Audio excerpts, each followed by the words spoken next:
Well, the Pentagon knew that Dr. Fauci was manipulating the lab leak theory, and they knew it as early as 2020. Why then did they let him go on and on about the fact that it wasn't a lab leak, that he absolutely knew for sure it wasn't, and they let social media companies censor us for even wondering about that. Or questioning it. Now, this is from a new report, and I want to just sort of bring you up on this report because back in March, a report from the Select Subcommittee on the Coronavirus Pandemic released documents that showed that Dr. Fauci and his colleague, we just showed you, Dr. Francis Collins, worked together to keep the COVID came from a lab theory from getting out because they did not want it to be known that the U.S. was doing forbidden things in said lab. We went over this on March 6th, if you want to look back through those details. What they showed is that Fauci and people around him were suppressing any lab leak theory and promoting this journal article that spoke against it. This is something we went over. It's called The Proximal Origins of SARS-CoV-2. It turns out that report we showed you, actually, not yet. That report that we showed you back in March was promoted by Dr. Fauci and his colleagues. And in fact, they were asked to conclude something specific. It turns out, though, that researchers at the Pentagon read that article and said, we don't really buy this. We don't think this is a done deal.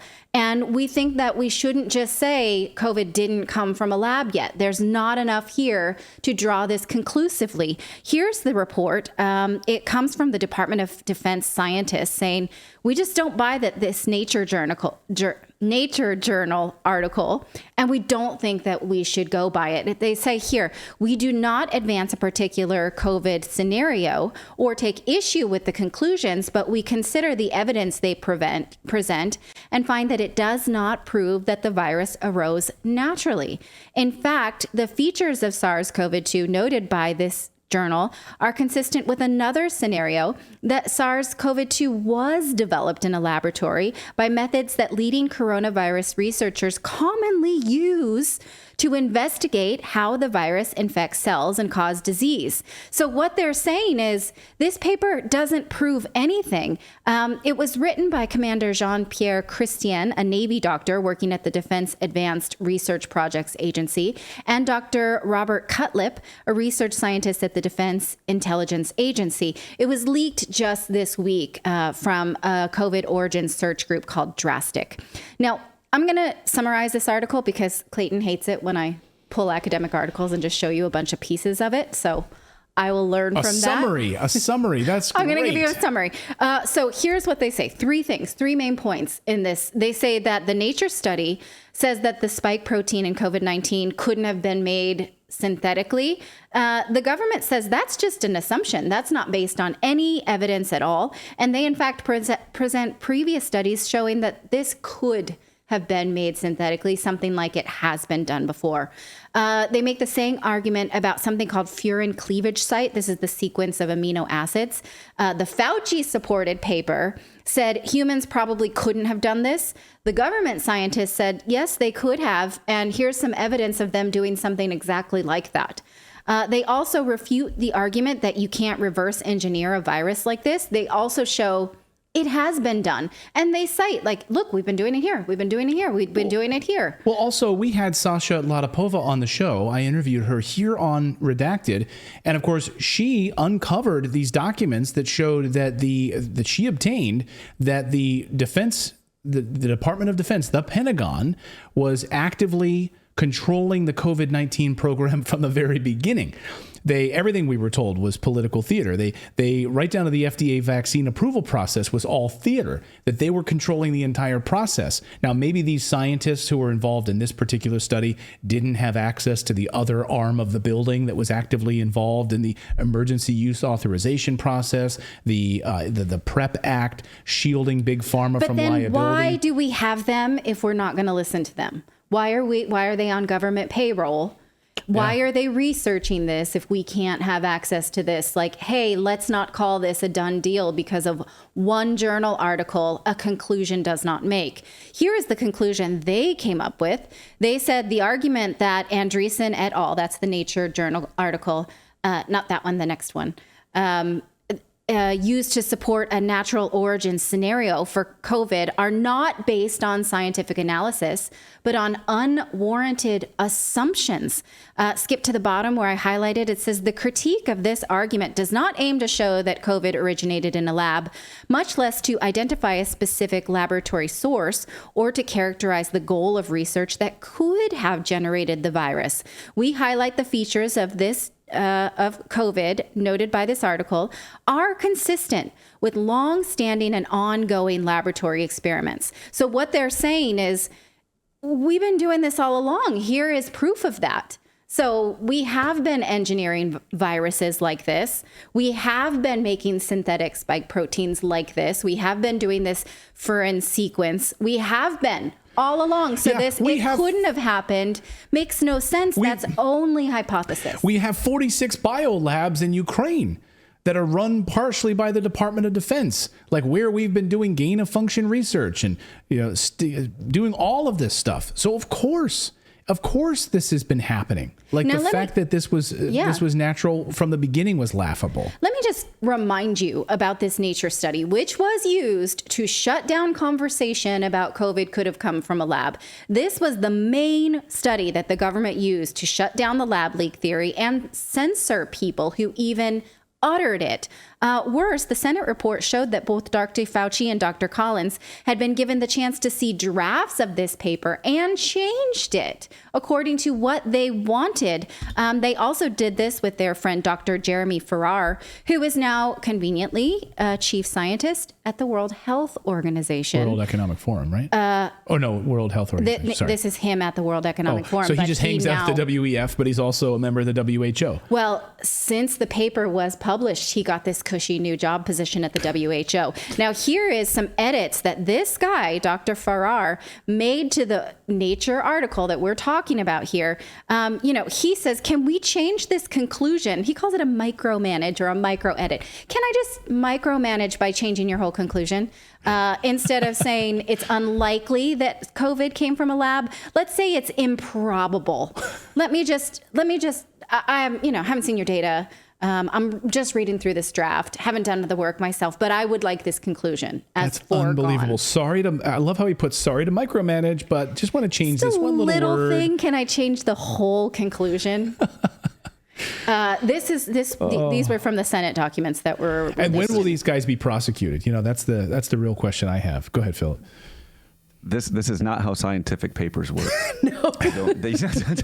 It's not done by committee. Just like random people get to shove their edits in here. Like, this is not how science works. This is not a micro edit. This is your conclusion. Yeah. I want to change the conclusion to shut it down completely. Now, I would like to remind you that from this Senate committee hearing, what Dr. Marty McCary said about this COVID lab leak probability. Thank you, Congresswoman. The reason this is even an issue is that it's embarrassing we funded the lab. If we had not funded the lab, 100% of Americans would say this is obvious, this is a no-brainer. The epicenter of the world is 5 miles from one of the only high-level virology labs in China. The doctors initially were arrested and forced to sign non-disclosure gag documents. The lab reports have been destroyed. They've not been turned over. The sequences reported from the lab to the NIH database were deleted by a request from Chinese scientists that called over early on and said, delete those sequences we put in the database. And 2 leading virologists, maybe the 2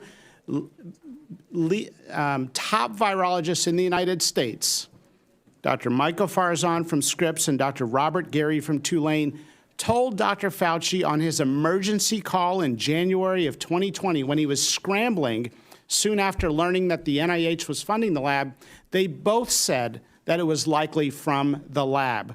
Both scientists changed their tunes days later in the media, and then both scientists received $9 million subsequent in funding from the NIH. It's a no-brainer that it came from the lab. I mean, at this point, it's impossible to acquire any more information, and if you did, it would only be affirmative.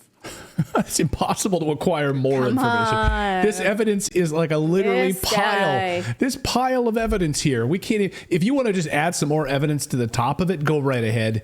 but it's already in the affirmative. This is crazy, right? If only we had some kind of process of obtaining new evidence on things, like, I don't know, like a way to maybe study it or something like that. Maybe some of these scientists can think of a way to do that. No, you're being ridiculous. You're being ridiculous. All right. Now, in the past couple of days, I've noticed these comments when we're talking about COVID. Like, people are saying, oh, the pandemic's over. Why do we care? Well, we care for the point we just made in the previous segment about how it will affect us when they try to call the next pandemic. But also, I want to remind you that this junk science was used to shut down discourse on YouTube, on Twitter, on Facebook, and in the media. Look at these headlines. Let me take you back to what we've been through. Senator Tom Cotton was called fringe for saying this about the COVID lab leak. Next up, let's see. Tucker Carlson was talking about this debunked conspiracy theory. Well, debunked by who? PolitiFact? By this totally crap Nature study that we just talked about that Fauci had the opportunity to edit. Here's another one. New York Times COVID reporter deletes claim about lab leak theory because it was racist. Remember that? If you said the lab leak, you were anti-Chinese. Right. So again, this stuff we have to remember so that we can call it out. Trump was vilified for calling, and he was like, why do you call it the China virus? And he said, I call it the China virus because it came from China. That's what he said. It came from China. Yeah, but isn't that racist? No, it's not racist. No, because it was our money. We call it the Spanish flu because it came from Spain. You can run down the laundry list of afflictions that we call things because they come from a certain spot. Yes. So you're like, okay, that's what he's calling it, and that's racist, I guess. All right. And here's another relevant question. I just would like to leave you with this. If the Pentagon doctors knew that the lab leak theory was viable, why didn't those disinformation experts they've got step up and protect us? Yes. I'm curious when that's going to happen. Yeah. When will the Disinformation Governance Board step in to protect us from all this disinformation? And say, oh, you know what? Our scientists actually say something against what Dr. Fauci is saying. Yeah. So how about, we shut down the discourse around shutting down the discourse? Well, I mean, it just goes to show that the people they're really interested in protecting are themselves. They want to protect their own asses, and then if there's room after that, then they'll maybe get to us. Right. But it's basically their asses first, and then maybe ours. All right. Well, let us know what you think of that in the chat below. Well, and I think it's important when someone, I saw one or two comments yesterday on our show saying, who cares about COVID? It's over. It's like, well, no. What are you saying exactly? Are you saying that the lies, when maybe the greatest crime in world history that they perpetrated on us was carried out, that we should just sweep that under the rug and let these people get away with it? Because we're not. And they're planning actively to do it again. Yeah. So when we can see all of these things in the works right now, we should be able to put a stop to it, because now we're wise to it, right? It's fool me once, shame on you. Fool me twice, shame on me, right? Right. And so now that's what we're in that second phase. We must not be primed for the second fooling. Exactly.